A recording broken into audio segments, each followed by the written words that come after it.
Okay, what we're gonna do today is we're gonna be reviewing the Leatherman Wingman, and what we're gonna do is we're gonna do it from the perspective of two people: my dad, who doesn't know much about knives, and me, who has some experience with them, and we're going to get the two different perspectives, and then and we're gonna and I hope you enjoy. So when I first picked this up, what I noticed that it's a bit of a heft. It has some bit of a hefty weight to it. I think it's 7 ounces. And then the second thing you notice is the two tools that you can access. You can get to on the outside without opening it up. First is the knife blade, which locks into place. It's half serrated, half serrated, half smooth, and it comes razor sharp, and it has a nice lock that locks into place, and the hole is positioned so you can open it one-handed. I've even been able to open it one-handed with gloves on. So I think the blade is really well made. And then the second tool that you can access is the pair of scissors, which also lock into place and have a spring loaded. And these are really good scissors. I'm going to put two pieces of printer paper together and then fold it in half, so you got the four sheets of paper, and then I'm going to cut it.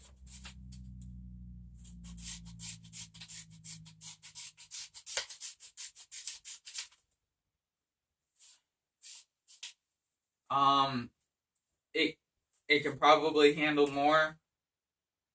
I don't think this will have any problem cutting cloth, paper, pretty much anything you need to cut that within reason with a small pair of scissors. I think you'd be able to cut with these. And then moving on to the inside, when you open it, the third thing you notice is that Leatherman has added the spring assisted pliers, which they haven't done with most of them. I think they only have done it with their Leatherman Wingman and Sidekick. At least those are the only two that I'm aware of. It's got the needle nose, the regular, the hard wire cutters, and the soft wire cutters. And then you've got your 3D Phillips head and hefty flathead, which I don't see finding much that you can use for unless you're going to use it to maybe open a paint can or something like that. But I don't see it using much as a flathead because it's so thick. But these ones don't lock into place, but they click into place with enough force that it takes some force to close it back up. So I don't think they're gonna close on you while you're using them. On the other side, you got your can and bottle opener with a wire stripper. You've got your what is this? Blister pack opener cutter, and small flathead, which I think is a much better size. Wooden metal file and 1.5-inch ruler. And it's got a nice metal belt clip, and I'm gonna hand this over to my dad and let him talk. Well, I can start by saying, for reasons that I can't really explain, at some point in the past, I've purchased at least two of these, not these particularly, but multi tools, and they all basically have very similar designs. But I got the cheap $6 Walmart versions, and what I noticed when I first picked this up is that this is absolutely not a cheap Walmart version. It's obviously very well made.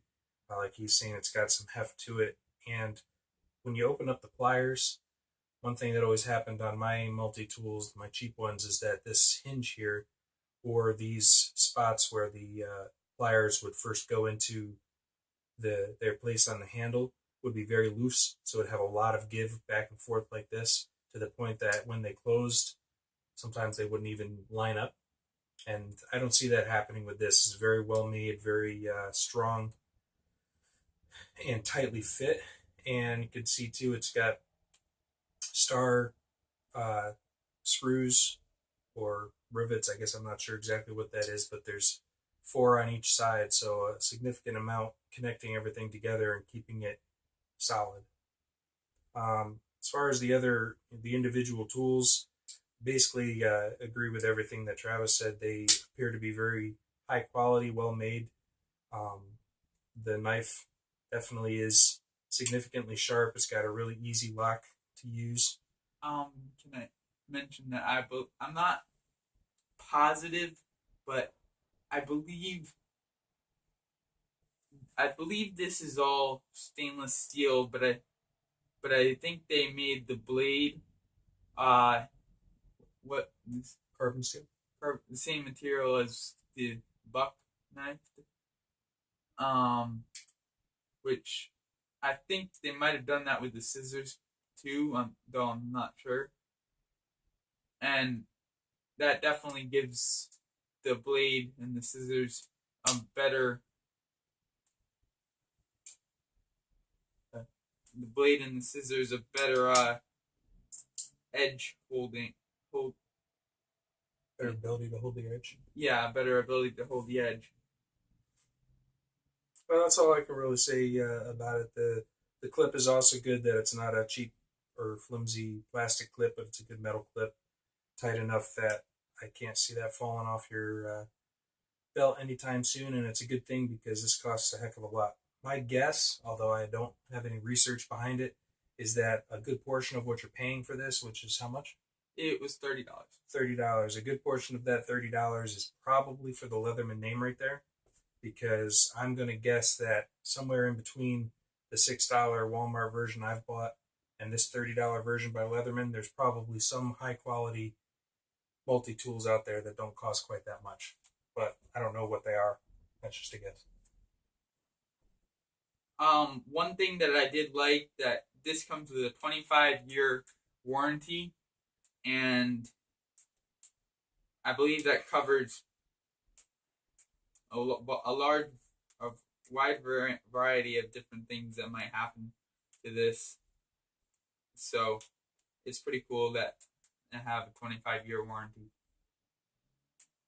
And you have anything else to say?